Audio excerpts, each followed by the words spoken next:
ঢাকা ৮ আসনে স্বতন্ত্র মনোনয়ন প্রত্যাশী ওসমান হাদি গুলিবিদ্ধ, গুরুতর অবস্থায় ঢাকা মেডিকেলে চিকিৎসাধীন। সিসিটিভি ফুটেজ দেখে হামলাকারীদের শনাক্তের চেষ্টা।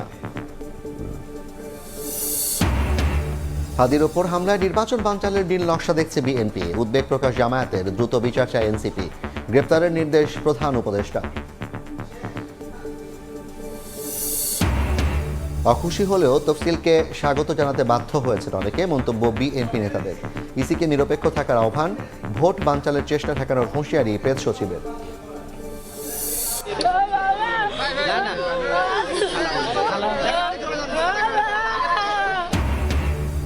সবাইকে কাঁদিয়ে চিরনিদ্রায় শিশু সাজিদ। রাজশাহীর তানোরে জানা যায় মানুষের ঢল। গর্ত উন্মুক্ত রাখায় জড়িতদের বিচার দাবি।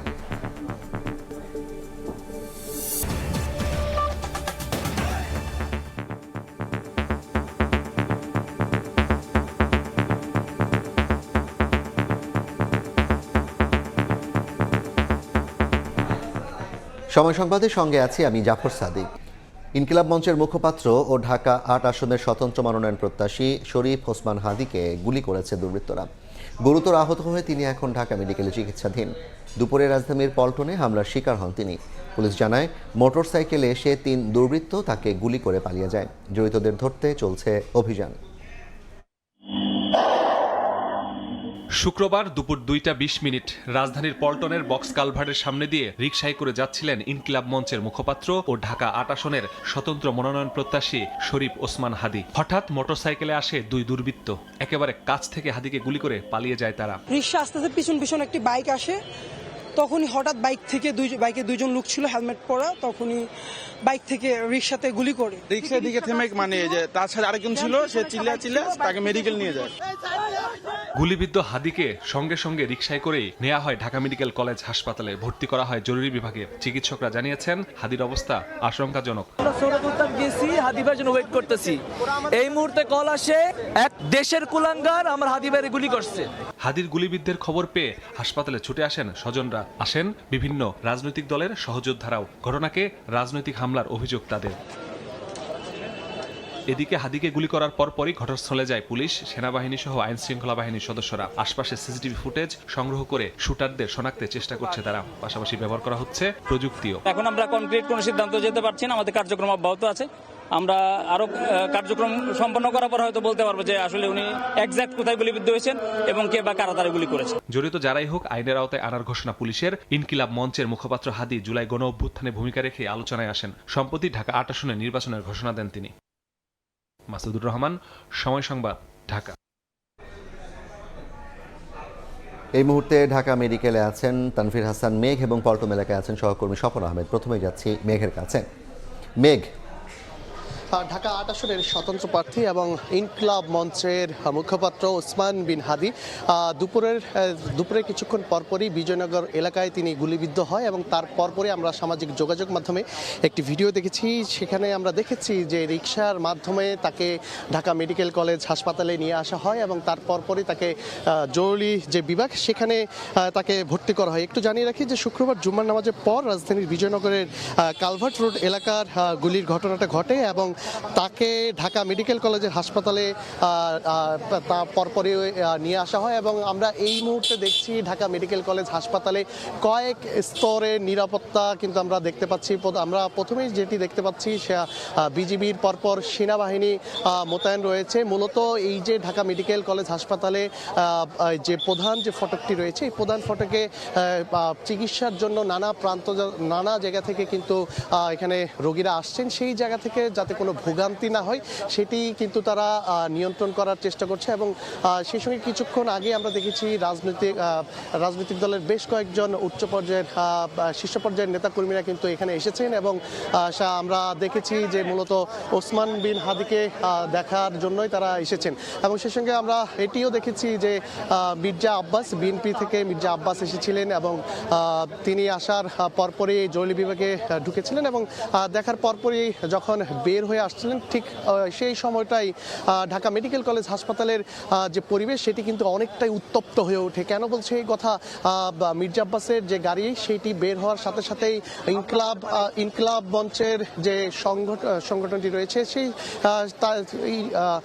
হাদির সমর্থকরাই কিন্তু ঠিক তখন নানান স্লোগান কিন্তু তাদের উদ্দেশ্যে দিতে থাকেন। এক পর্যায়ে কিন্তু এই ঢাকা মেডিকেল কলেজ হাসপাতালের যে প্রধান ফটকটি রয়েছে সেখানে কিন্তু উত্তপ্ত পরিবেশ সৃষ্টি হয় এবং এক পর্যায়ে আমরা দেখেছি এটিও যে বিএনপির দলের স্থায়ী কমিটির সদস্য যে মির্জা আব্বাস তার পক্ষ থেকেও তার কর্মীরা কিন্তু স্লোগান দেয় এবং এক পর্যায়ে কিন্তু দুই গ্রুপই কিন্তু মুখোমুখি হয়ে তারা নানান স্লোগান কিন্তু দিতে থাকে এবং দুপুর 2:30টার পর গুলিবিদ্ধ অবস্থায় তাকে হাসপাতালে আনা হয় এবং সঙ্গে সঙ্গে তার চিকিৎসাও শুরু হয়। তাকে ঢাকা মেডিকেল কলেজ হাসপাতালের জরুরি বিভাগে ভর্তি করা হয়েছে। এখন তিনি ভর্তি অবস্থায় আছেন এবং তার চিকিৎসা চলছে বলে আমরা তথ্য পেয়েছি এবং সেই সঙ্গে তিনি এখন কোমায় আছেন বলে জানিয়েছেন ঢামেক হাসপাতালের জরুরি বিভাগের আবাসিক চিকিৎসক RS ডাক্তার মুশকাত আহমেদ এবং তিনি আরও জানিয়েছেন যে শরীফ ওসমান হাদির অবস্থা খুবই গুরুতর এবং সেই সঙ্গে আমরা দেখছি এখনও কিন্তু এই যে ঢাকা মেডিকেল কলেজ হাসপাতালের ওসমান বিন হাদির সমর্থকরা কিন্তু এখনও ভিড় করে দাঁড়িয়ে আছেন এবং আমরা তাদের সাথে কথাও বলেছি। তাদের কাছ থেকে আমরা যেই তথ্য পেয়েছি সেটি যদি আপনাদেরকে একটু জানাতে চাই যে তারা আমাদেরকে যেমনটা অভিযোগ করেছেন যে নভেম্বর মাসে দেশি বিদেশি 30টি নম্বর থেকে বিভিন্ন জায়গা থেকে তিনি মূলত নানান হুমকি পেয়েছেন এবং সেই সঙ্গে কিন্তু তিনি বিদেশি 30টি নম্বর থেকে বিভিন্ন ধরনের হুমকি পেয়েছেন বলে এই যে ওসমান বিন হাদির সমর্থকরা তারা এটি আমাদেরকে অভিযোগ করেছেন। অন্যদিকে তিনি এই গুলিবিদ্ধ হওয়ার আগে সামাজিক যোগাযোগ মাধ্যমে তিনি ফেসবুকেও একটি পোস্টও করেছিলেন যেটি তার সর্বশেষ পোস্ট। সেখানে তিনি নির্বাচন প্রসঙ্গে একটি পোস্ট করেন। সব কিছু মিলে যদি ঢাকা মেডিকেল কলেজের যে পরিবেশ সেটি আমরা দেখছি যে বিজিবির পাশাপাশি সেনাবাহিনী এবং পুলিশ কিন্তু এখানে মোতায়েন রয়েছে এবং কয়েক স্তরে কিন্তু আমরা লক্ষ্য করতে পারছি নিরাপত্তা দেওয়া হয়েছে এবং আমরা দেখছি যে ঢাকা বিশ্ববিদ্যালয়ের যে উপাচার্য তিনি মাত্রই প্রবেশ করলেন। আপনারা নিশ্চয়ই ক্যামেরা ফ্রেমে দেখতে পাচ্ছেন ঢাকা বিশ্ববিদ্যালয়ের যে উপাচার্য তিনি এসেছেন ওসমান বিন হাদিকে দেখার জন্য এবং সেই সঙ্গে যেমনটা বারবার বলছিলাম যে ঢাকা মেডিকেল কলেজ হাসপাতালের যে জরুরি বিভাগ সেখানে কিন্তু কয়েক স্তরের নিরাপত্তা কিন্তু রাখা হয়েছে। এটির যে মূল কারণ সেটি হচ্ছে যে এখানে সমর্থকরা ভিড় করছেন এবং রাজনৈতিক দলের শীর্ষ পর্যায়ের নেতারাও কিন্তু তাকে দেখতে আসছেন। সেই জায়গা থেকে বিভিন্ন প্রান্ত থেকে বিভিন্ন জায়গা থেকে ঢাকার আশেপাশের জেলা এবং ঢাকা থেকে নানান রোগী কিন্তু এই ঢাকা মেডিকেল কলেজ হাসপাতালে চিকিৎসা নেওয়ার উদ্দেশ্যে তারা আসছেন এবং যার ফলে এই যে ভিড় অর্থাৎ উৎসুক জনতার যে ভিড় এবং ওসমান বিন হাদির যে সকল সমর্থকরা এবং রাজনৈতিক দলের নেতাকর্মী যে আসছেন এই ভিড় সামলাতে কিন্তু আইনশৃঙ্খলা বাহিনী অনেকটাই তৎপর অবস্থানে রয়েছেন, অর্থাৎ যাতে করে ঢাকার বিভিন্ন প্রান্ত থেকে বা ঢাকা থেকে যে সকল রোগীরা আসছেন তাদের চিকিৎসা নিতে যাতে কোনো ভোগান্তি পোহাতে না হয় সেই দিকটাই কিন্তু আইনশৃঙ্খলা বাহিনী চেষ্টা করছে যাতে পরিস্থিতি নিয়ন্ত্রণে থাকে। তো এই ছিল আমার কাছে ঢাকা মেডিকেল কলেজ হাসপাতাল থেকে সবশেষ। এবার আমরা একটু পল্টনে যেতে চাই, সেখানকার খবরাখবর জানাবে আমার সহকর্মী স্বপন আহমেদ। ওসমান হাদিকে যখন গুলি করা হয় তিনি তখন রিকশাতেই ছিলেন। তিনি এই কালভার্ট রোডের ফকিরাপুল থেকে পল্টনের দিকে তিনি যাচ্ছিলেন। তো এই সময় পেছন থেকে একটি মোটরসাইকেল আসে এবং মোটরসাইকেলে দুইজন ব্যক্তি ছিল। পেছনে যে ব্যক্তি বসা ছিলেন সেই ব্যক্তি হাদিকে উদ্দেশ্য করে পরপর 2 রাউন্ড গুলি করেন এবং এই যে সিসিটিভি ফুটেজ সেই সিসিটিভি ফুটেজ থেকেই আমরা নিশ্চিত হতে পেরেছি যে ওসমান হাদিকে 2 রাউন্ড গুলি করা হয় এবং গুলির পরপরই স্থানীয় যে মানুষজন আছে তারা আসলে দ্রুত তাকে ঢাকা মেডিকেল কলেজ হসপিটালে নিয়ে যায় এবং সেখানে তার ট্রিটমেন্ট চলছে এবং আশঙ্কাজনক অবস্থায় তিনি রয়েছেন। তো আমি এই ঘটনাস্থলে এখন পর্যন্ত রয়েছি, পুলিশ প্রশাসন থেকে শুরু করে সিআইডি এবং অন্যান্য আইন শৃঙ্খলা বাহিনীর যে সংস্থা রয়েছে তারা এখানে এসেছেন। কিছুক্ষণ আগেই সিআইডির যে ক্রাইম সিন ইউনিট রয়েছে তারা কিন্তু এখানে 2টি বুলেটের যে খোসা সেটি উদ্ধার করেছে, অর্থাৎ ঘটনাস্থল যেখানে তাকে গুলি করা হয় খুব কাছাকাছি থেকে এই 2টি গুলির যে খোসা সেটি উদ্ধার করা হয়। তো এটি বলাই যাচ্ছে যে ওসমান হাদিকে পরপর 2টি গুলি করা হয় এবং সরাসরি তাকে উদ্দেশ্য করেই পেছন থেকেই তাকে গুলি করা হয়, এটি আমরা সিসিটিভি ফুটেজে নিশ্চিত হতে পেরেছি। পাশাপাশি আইন শৃঙ্খলা রক্ষাকারী বাহিনীর বা পুলিশের যে এখানকার ডিসি রয়েছেন, উপপুলিশ কমিশনার, তিনি আমাদেরকে সর্বশেষ যেটি জানালেন যে এখন পর্যন্ত সিসিটিভি ফুটেজ তারা কালেকশন করতে পেরেছেন, তবে এই ঘটনার সাথে কারা জড়িত এই বিষয়টি তারা আসলে এখনো নিশ্চিত হতে পারেননি। এটি আসলে তদন্তর ব্যাপার, যেহেতু এই রাজনৈতিক প্রেক্ষাপটে এত বড় একটি ঘটনা, তো স্বাভাবিকভাবেই এখানকার যারা সাধারণ মানুষ রয়েছেন তারা কিন্তু অনেকটাই আতঙ্কিত রয়েছেন, যেহেতু গতকালকে ইস্তেহার ঘোষণা করা হয়েছে এবং তার পরদিনই এ ধরনের ঘটনা আসলে কোনোভাবেই কাম্য নয়, বা তারাও এখানকার যারা সাধারণ নাগরিক রয়েছেন, মানুষ রয়েছেন, তারাও কিন্তু এটি মানতে নারাজ। তো এখন পর্যন্ত পুলিশ প্রশাসন এখানে উপস্থিত রয়েছেন, পাশাপাশি প্রত্যক্ষদর্শীদের সাথেও আমি কয়েকজনের সাথে কথা বলেছি। তারা বলছেন যে যেটি বললাম যে যখন ওসমান হাদি রিকশা নিয়ে ঠক ডিয়ার টাওয়ারের সামনে এসে পৌঁছায় তখনই ঠিক পেছন থেকে তাকে একটি মোটরসাইকেল থেকে 2 রাউন্ড গুলি করা হয় এবং তার পরপর তাকে স্থানীয়রা ধরে জরুরি ঢাকা মেডিকেল কলেজ হাসপাতালে নিয়ে আসা হয়। তো আমরা এখানকার সিআইডি যে ক্রাইম সিন ইউনিট রয়েছে তারা তার যে রক্ত পড়ে আছে এটি থেকেও আসলে তাদের যে ডকুমেন্টস বা পরবর্তী যে কার্যক্রম সেটির করার জন্য তারা এখান থেকে কার্যক্রম চালিয়ে যাচ্ছেন। উৎসুক মানুষ তারাও এখানে এসেছেন, তবে প্রত্যেকেই বলছেন যে নির্বাচনের আগে এ ধরনের ঘটনা, দর্শক আপনারা নিশ্চয়ই জানেন যে ঢাকা 8 আসন থেকে কিন্তু স্বতন্ত্র প্রার্থী হিসেবে নির্বাচনের ঘোষণা দিয়েছেন এবং এই ঘোষণা দেওয়ার পরপর ওসমান হাদি তখন থেকেই তিনি এই এলাকাটিতে বিভিন্নভাবে গণসংযোগ, প্রচারণা এবং তার যে প্রতিক্রিয়া সেটি নিয়ে তিনি প্রচারণা চালিয়ে যাচ্ছেন। তো সাধারণ মানুষ যেটি বলছেন যে নির্বাচনের আগে এ ধরনের ঘটনা অনাকাঙ্ক্ষিত। এর পাশে রাজনৈতিক দলের নেতাকর্মীরাও কিন্তু এটি বলছেন, তারা এই ঘটনার তীব্র নিন্দা জানিয়ে, বিশেষ করে হসপিটালে, ঢাকা মেডিকেল কলেজ হসপিটালেও দেখেছি আমরা বিভিন্ন রাজনৈতিক দলের নেতাকর্মীরা তারা গিয়েছেন এবং তারা কিন্তু প্রকাশও করেছেন যে এ ধরনের ঘটনা অনাকাঙ্ক্ষিত এবং নির্বাচনকে বানচাল করার উদ্দেশ্যেই এ ধরনের ঘটনা হতে পারে বলে বেশিরভাগ রাজনৈতিক নেতাকর্মীরা এটা মনে করছেন। তো কিছুক্ষণ পরে হয়তো বা এখানকার এই জোনের যে ডিসি রয়েছেন তিনি হয়তো আনুষ্ঠানিকভাবে বক্তব্য দেবেন। আনুষ্ঠানিকভাবে বক্তব্য দেওয়ার পরে আমরা জানতে পারবো যে এই যে মিশনটা, গুলির মিশন বা ওসমান হাদিকে গুলি করার যে ঘটনা, এই ঘটনায় এক্সাক্ট কতজন জড়িত ছিল এবং কেন এই ধরনের ঘটনা তাকে ঘটানো হলো, এই বিষয়গুলো হয়তো বা তারা আমাদেরকে পরিষ্কার করবেন। তো এখন পর্যন্ত সিআইডির যে ক্রাইম সিম, তারা আসলে তাদের যে কাজের অংশ হিসেবে তারা এই অংশটি আসলে একদম আবদ্ধ করে রেখেছেন যেন ভিতরে কেউ প্রবেশ করতে না পারেন। তবে এই সড়কটিতে যান চলাচল রয়েছে, যদিও এক পাশ দিয়ে যান চলাচল করছেন এবং অন্য পাশে আসলে উৎসুক মানুষ তারা এখানে অবস্থান করছেন। তারা প্রত্যেকেই কিন্তু বলছেন, যেটি এর আগেও বললাম, যে ইশতেহার ঘোষণার পরদিন এমপি প্রার্থী, যিনি আসলে স্বতন্ত্র প্রার্থী হিসেবে এই আসন থেকে গণসংযোগ করছিলেন, তাকে এভাবে গুলিবিদ্ধ করা মানুষের মধ্যে যেরকম আতঙ্ক তৈরি করছে, পাশাপাশি নির্বাচনেও কিন্তু বানচাল করার যে চেষ্টা বিভিন্ন মহল থেকে হচ্ছে, এটি কিন্তু সাধারণ মানুষ আমাদেরকে জানাচ্ছেন। তো এখন পর্যন্ত এই ছিল আমার কাছ থেকে ওসমান হাদিকে যেখানে গুলি করা হয় সেখান থেকে সবশেষ অবস্থা। সরাসরি যুক্ত ছিলাম রাজধানীর ঢাকা মেডিকেল কলেজ হাসপাতাল এবং পল্টন থেকে। ওসমান হাদির ওপর হামলায় নির্বাচন বানচালের নীল নকশা দেখছে বিএনপি। জড়িতদের দ্রুত আইনের আওতায় আনার আহ্বান জানিয়েছেন দলটির মহাসচিব মির্জা ফখরুল ইসলাম আলমগীর। তিনি বলেন, তফসিলের পর এমন হামলা নির্বাচন বানচালের অশনি সংকেত।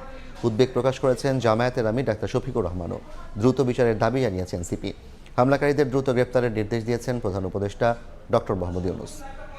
গুলিবিদ্ধ ওসমান হাদির সুস্থতা কামনার পাশাপাশি জড়িতদের বিরুদ্ধে কঠোর ব্যবস্থা নিতে অন্তর্বর্তী সরকারের প্রতি আহ্বান জানান বিএনপি মহাসচিব মির্জা ফখরুল ইসলাম আলমগীর। আমি তীব্র নিন্দা জানাচ্ছি এবং আমি একটা অশনি সংকেত দেখতে পাচ্ছি যে নির্বাচনকে বানচাল করার জন্য সেই শক্তি আবার চক্রান্ত শুরু করেছে। অবিলম্বে সকল প্রার্থীর নিরাপত্তা নিশ্চিত করুন এবং এই নির্বাচনকে যেন সম্পূর্ণভাবে সন্ত্রাস মুক্ত হয় তার জন্য ব্যবস্থা গ্রহণ করুন। এদিকে গণতন্ত্রের অগ্রযাত্রা ব্যাহত করতে মাস্টার প্ল্যানের অংশ হিসেবে হাদির ওপর দুষ্কৃতকারীরা হামলা চালিয়েছে বলে অভিযোগ বিএনপির সিনিয়র যুগ্ম মহাসচিব রুহুল কবির রিজভীর। আর অপরাধীদের খুঁজে বের করে বিচারের আওতায় আনার দাবিতে শনিবার ঢাকাসহ সারা দেশে বিক্ষোভ কর্মসূচির ঘোষণা দিয়েছে বিএনপি। দেশে গণতন্ত্রের যে অগ্রযাত্রা, একটা অবাধ সুষ্ঠু নির্বাচন এবং একটা শান্তিপূর্ণ সুষ্ঠু পরিবেশকে বিঘ্নিত করার জন্য তারা নীল নকশা অনুযায়ী কাজ করছে। ঘটনায় গভীর উদ্বেগ প্রকাশ করেন জামায়াতে ইসলামীর আমির ডাক্তার শফিকুর রহমান। রাজনীতিতে এ ধরনের সহিংসতা গ্রহণযোগ্য নয় বলেও ফেসবুক পোস্টে উল্লেখ করেন তিনি।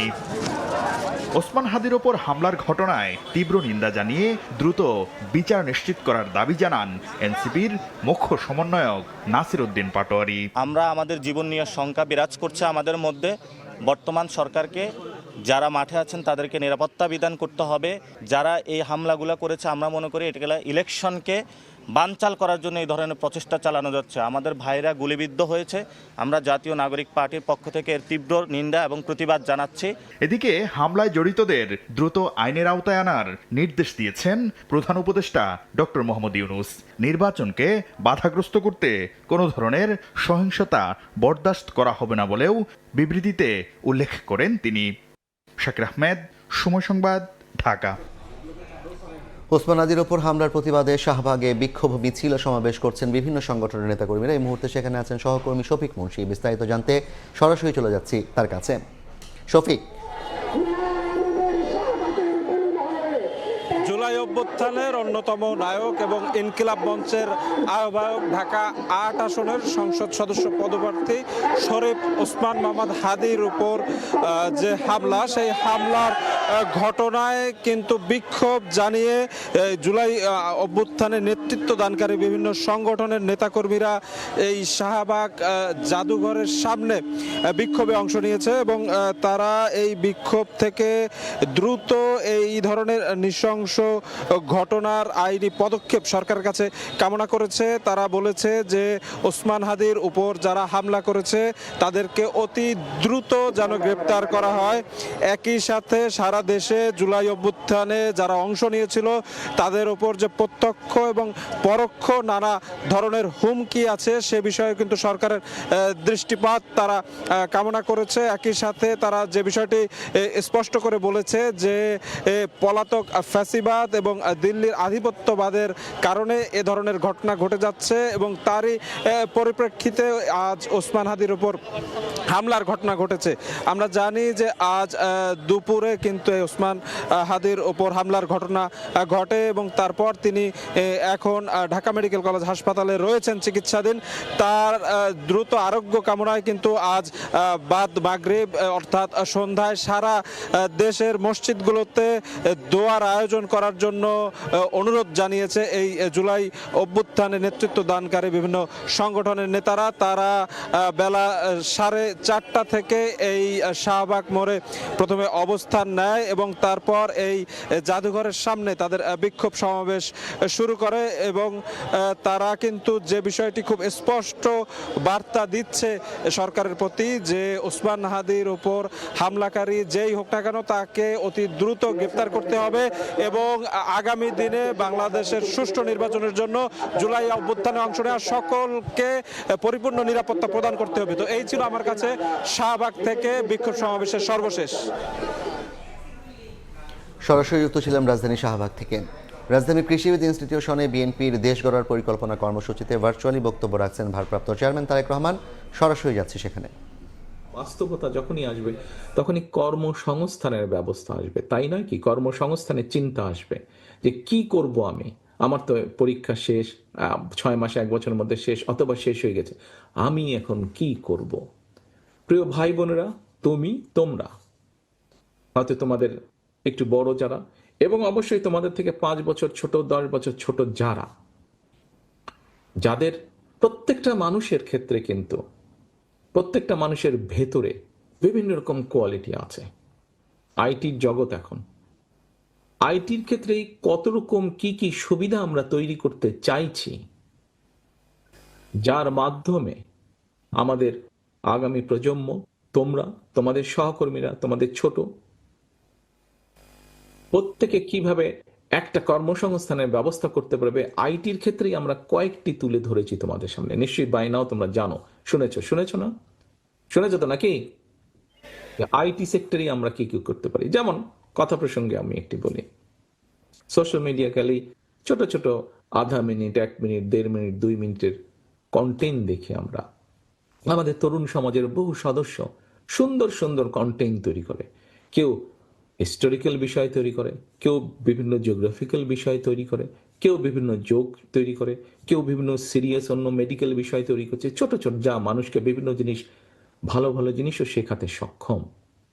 এখন এই কিছুদিন আগে বাংলাদেশের একজন বিখ্যাত কন্টেন্ট মেকারের সাথে আমি কথা বলছিলাম, প্রায় 1.5 ঘন্টার মতন আলাপ হয়েছে। তার বক্তব্য হচ্ছে, আপনারা যদি সুযোগ পান, যারা কন্টেন্ট মেক করছে তাদের জন্য কতগুলো পলিসি নিতে হবে। রাষ্ট্র যদি সেই পলিসিগুলো নেয়, তাহলে এই মুহূর্তে যারা কন্টেন্ট মেক করছে এবং কন্টেন্ট মেকের মাধ্যমে সে যদি মাসে 10 থেকে 15 বা 20 হাজার টাকা ইনকাম করে থাকে, এই পলিসিগুলো যদি আপনারা গ্রহণ করেন আপনারা দেশ পরিচালনার দায়িত্ব গেলে, তাহলে এদের ইনকামের পরিমাণটা সাথে সাথে অনেক বৃদ্ধি পাবে। আমরা তাদেরকে বলেছি যে ঠিক আছে, আপনারা আলোচনা করে আমাদেরকে সেই অ্যাডভাইস নোটটা তৈরি করে দেন, যে কন্টেন্ট মেকার যারা আছে, আমি একটি উদাহরণ বলছি, উদাহরণ দেওয়ার জন্য, বোঝানোর জন্য বলছি যে কি কি পলিসি গ্রহণ করলে এই ইয়াং জেনারেশনের এই যারা এটার সাথে ইনভলভ আছে তাদেরকে আমরা সহযোগিতা করতে পারি। কাজে সেটির উপরে কাজ হচ্ছে। আসে এবার আরেকটি কথা বলি, আমাদের বহু ছাত্রছাত্রী আছে, ইভেন আমি এখানকার ইউকের একটা ঘটনা বলি। কয়েক বছর আগে বিবিসিতে আমি নিউজ দেখছিলাম, তখন বিবিসিতে এই নিউজটা হঠাৎ করে আসলো। ওরা একটা গ্রাম দেখাচ্ছে বিবিসি, এবং গ্রামে ছোট একটা ফ্যামিলিকে দেখাচ্ছে, ফ্যামিলিতে 2 ভাই বোন। ওরা হোমওয়ার্ক করার জন্য, এখানে তো যেহেতু অনলাইনেই ম্যাক্সিমাম কাজ হয়, বাচ্চাদের হোমওয়ার্ক অনলাইনে তারা করতে পারে, তো তাদের হোমওয়ার্ক করার জন্য প্রতিদিন তারা 2 মাইল প্রায় হেঁটে যায় তার নানি বাড়িতে। কেন নানি বাড়িতে হেঁটে যায়? তার বাচ্চা দুটার যে বাবার বাড়ি বা যে তাদের যে বাড়ি, সেখানে ওয়াইফাই সাপোর্টটা নেই, ওই এরিয়াতে নেই, নানির বাড়িতে আছে, সেই জন্য তারা সেখানে হেঁটে যায়। ঠিক আছে, এটা হচ্ছে তাদের দেশের বিষয়। আমাদের দেশে এরকম অনেক বিষয় আছে, অনেক সমস্যা আছে, এবং আমাদের যে আরেকটি সমস্যা আছে সেটা হচ্ছে আমাদের বহু ছাত্রছাত্রী আছে যাদেরকে অনলাইনে কাজ করতে হয়, হয়তো প্রপার ওয়াইফাই বা অনলাইন সুবিধা তারা পাচ্ছে না। আবার ওয়াইফাই বা অনলাইনে যে ডাটা, যেটা বাংলাদেশি ভাষায় এমবি বলে বিষয়টাকে, এইটি কোয়াইট কস্টলি। এটি কস্টলি হওয়ার কারণে অনেকের জন্য এফোর্ড করতে পারে না, তাদের কাজ সবসময় তারা ঠিক করে উঠতে পারে না। এদের জন্য আমরা একটা সুবিধা তৈরি করতে চাইছি। কি সুবিধা? নিশ্চয়ই বাই নাও তোমাদের সামনে উপস্থাপন করেছে আমাদের আলোচক বৃন্দ, যে এই সাবজেক্টটি উপস্থাপন করেছে। আমরা বিভিন্ন ইউনিভার্সিটি, বিভিন্ন কলেজ, হল বা লাইব্রেরিগুলোতে, বিভিন্ন ইম্পর্টেন্ট পাবলিক প্লেসগুলোতে, বিভিন্ন ভালো ভালো ক্যাফেটেরিয়াগুলোতে আমরা ফ্রি ওয়াইফাইয়ের ব্যবস্থা করতে চাই। এখন অনেকেই তোমরা বলতে পারো ফ্রি ওয়াইফাই বলে তো দিবেন কি? হ্যাঁ, দেব। একদম ফ্রি বলতে কিছু নাই। নর্মাল যেটা সিস্টেম আছে, একটা স্ট্যান্ডার্ড আছে, তুমি যখন কোথাও যাবে, কোনো হোটেলে যাবে, কোনো জায়গায় যাবে, ফ্রি ওয়াইফাই তারা দেয়, একটা সিস্টেম আছে কিভাবে লগ ইন করতে হবে, কিছু ইনফরমেশন চাই, সেটা তো অবশ্যই করতে হবে। এবং খুব স্বাভাবিকভাবেই বিভিন্ন কোম্পানি আছে যারা তাদের একটা অ্যাড দিতে চাবে। এটা নিয়ে অলরেডি আমাদের মধ্যে কথা হয়েছে, কাজ হয়েছে। আমরা আমাদের দলের পক্ষ থেকে ঠাকুরগাঁ জেলাতে এক্সপেরিমেন্টালি অলরেডি আমরা কাজটা শুরু করেছি, এবং সেই জন্যই বলছি আমরা একটা কিছু কাজ মিনিমাম করার পরেই আমরা তোমাদের সামনে উপস্থাপন করছি, যে যখন ইনশাল্লাহ আল্লাহর রহমতে দেশ পরিচালনার সুযোগ পেলে স্বাভাবিকভাবে তখন সরকার বা রাষ্ট্রের পক্ষ থেকে এই কাজটি করাবে, তখন জিনিসটা অনেক ইজি হয়ে যাবে। সেটা কি? স্বাভাবিকভাবে তুমি লগ ইন করার সাথে সাথে একদম তো ফ্রি সবকিছু হয় না, আমরা 1 থেকে 1.5 ঘন্টা ফ্রি দিব সেই মানুষটিকে। 1 থেকে 1.5 ঘন্টা ফ্রি পাবে সে। আচ্ছা, নিশ্চয়ই 1 থেকে 1.5 ঘন্টার মধ্যে তার কাজ সে অনেকটা গুছিয়ে নিতে পারবে। তবে অবশ্যই সেখানে একটা অ্যাড আসবে, যা হতে পারে স্বাভাবিকভাবে someone has to pay for it, তাই না? একদম তো ফ্রি কিছু হয় না, কোনো না কোনো একটা সার্ভিসের তো মিনিমাম একটা চার্জ থাকে। কাজে অ্যাডটা তোমাকে একটু কষ্ট করে দেখতে হবে। তুমি যদি সেই ফ্রি ওয়াইফাইটা নাও, ধরো ঠিক আছে 10 সেকেন্ড, 15 সেকেন্ড, 20 সেকেন্ডের অ্যাড থাকবে, যে কোনো কোম্পানির যারা সেটা দেখছে না সেখানে অ্যাড দিবে, অ্যাড থাকবে। কাজেই ওই খরচটা ওই কোম্পানি দিচ্ছে যে অ্যাড দিচ্ছে, তোমাকে ওই খরচটা দিতে হচ্ছে না, সেখানেই তুমি ফ্রিটা পাচ্ছ।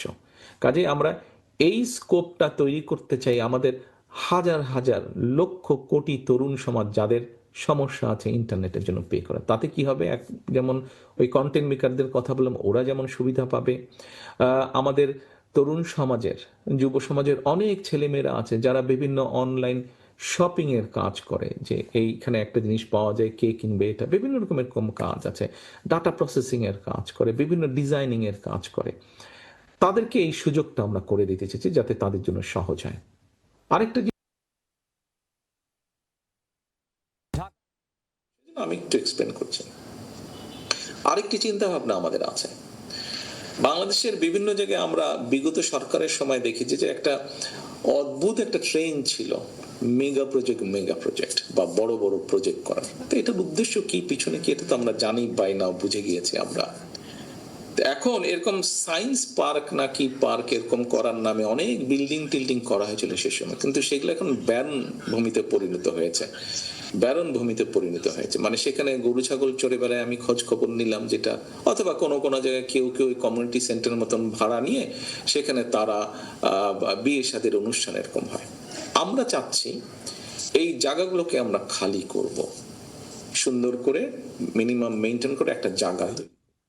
উপস্থিত আজকের আলোচক বৃন্দ, উপস্থিত আমার ছাত্র দলের ভাই বোনেরা, আসসালামু আলাইকুম। দেখছেন সময় সংবাদ। সবাইকে কাঁদিয়ে চিরনিদ্রায় শায়িত হলো শিশু সাজিদ। রাজশাহীর তানোরে জানাজায় ঢল নামে মানুষের। বাড়ির পাশে জানাজা শেষে সরকারি কবরস্থানে দাফন করা হয় তাকে। গভীর নলকূপের গর্ত উন্মুক্ত রাখায় জড়িতদের বিচার দাবি করেন স্বজন ও এলাকাবাসী।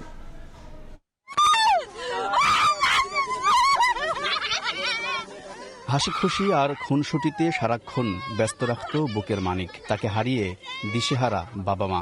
2 বছরের শিশু সাজিদের মর্মান্তিক মৃত্যুতে শোকাহত স্বজন ও এলাকাবাসী।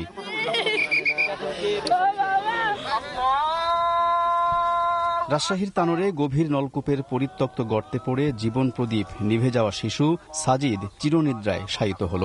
শুক্রবার সকালে বাড়ির পাশে জানাজা শেষে কোয়েলহাট সরকারি কবরস্থানে তাকে দাফন করা হয়। শিশুটির নিথর দেহ দেখে অশ্রুসিক্ত হয়ে পড়েন হাজারো মানুষ।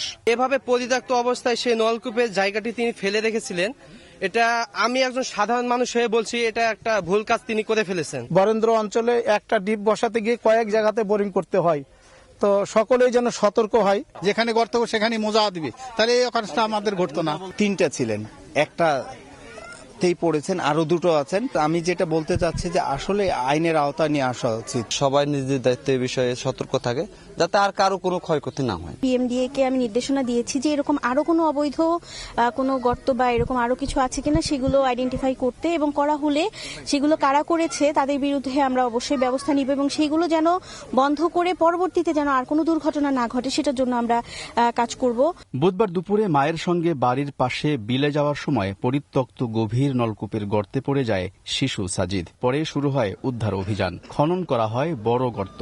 উদ্ধার কাজে ব্যবহৃত হয় বিশেষ সরঞ্জাম ও খনন যন্ত্র।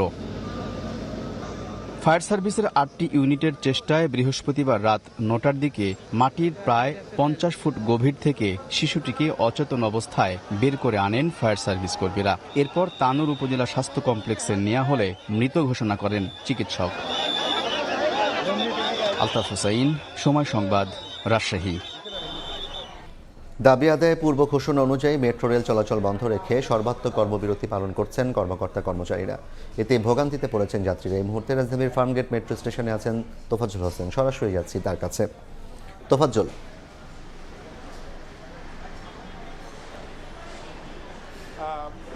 আপনি জানেন যে ঢাকা ম্যাস ট্রানজিট কোম্পানি লিমিটেডের কর্মকর্তা কর্মচারীরা আন্দোলন করছেন তাদের চাকরি বিধিমালা চূড়ান্তকরণ এবং চাকরি স্থায়ীকরণের দাবিতে, এবং উত্তরার দিয়াবাড়িতে তারা ম্যাস ট্রানজিট কোম্পানির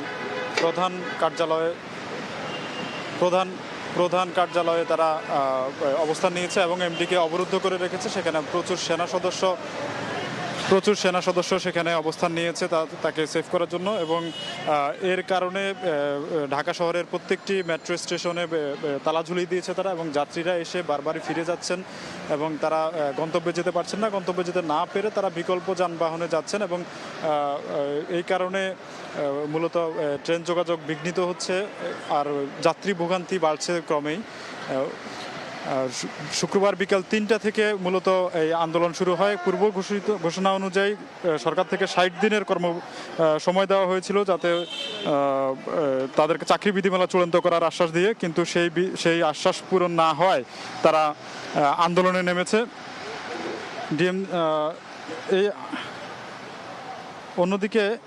অন্যদিকে সকাল 7টায় মেট্রো রেল যাত্রা শুরু হলেও শুক্রবার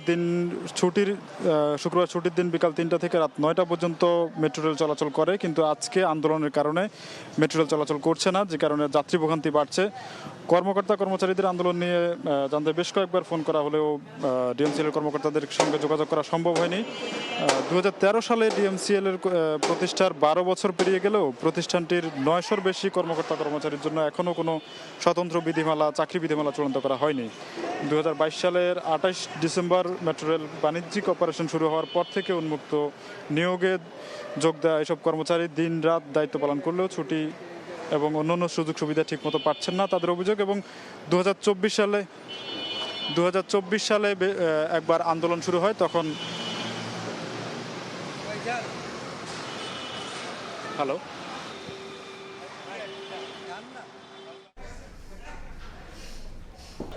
দেশের বাইরের খবর। কম্বোডিয়ার সঙ্গে সংঘর্ষের মধ্যেই পার্লামেন্ট ভেঙে দিয়েছেন থাইল্যান্ডের প্রধানমন্ত্রী অনুতিন চার্নভিরাকুল। আগামী 45 থেকে 60 দিনের মধ্যে সাধারণ নির্বাচনের ঘোষণাও দিয়েছেন তিনি। বলেন, পার্লামেন্ট ভেঙে দেওয়া হলেও সীমান্তে চলমান সংঘাতে কোনো প্রভাব পড়বে না। শুক্রবার ইস্যুটি নিয়ে মার্কিন প্রেসিডেন্ট ডোনাল্ড ট্রাম্পের সঙ্গে ফোনালাপ করেন অনুতিন। এদিকে উত্তেজনা চলমান থাকায় অনিশ্চয়তার মুখে আছেন সীমান্তবর্তী বাসিন্দারা।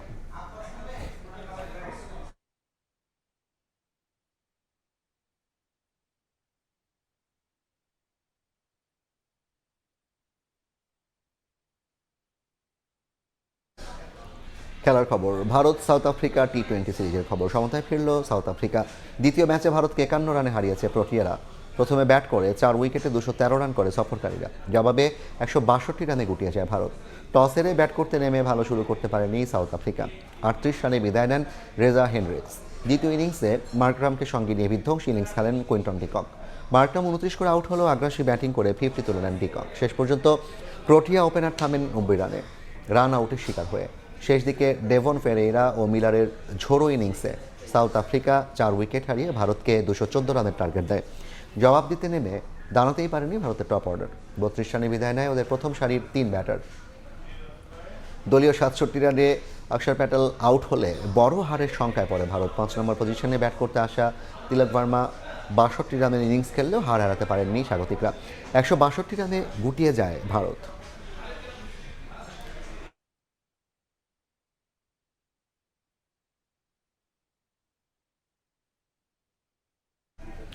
এই ছিল 5টার সময় সংবাদ।